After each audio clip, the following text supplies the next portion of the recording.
Oo. Pero, yun. Gusto ko lang sabihin na, congratulations. Other blessings na naman sa atin. Sa'yo, lalo na. Kaya nga po, minsan nga po naiiyak na ako. Sobra-sobra na po ay. Deserve mo naman yun. Tsaka, hindi ka naman nagbabago.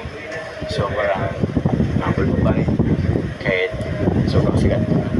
Kahit madami ka bang supporters.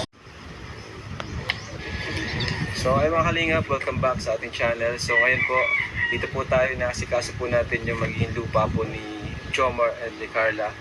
And yun, nag-message po sa akin si Carla na may nahanap na daw po sila. At ito na nga po yun, dito. So magiging dito po yung lupa nilang dalawa.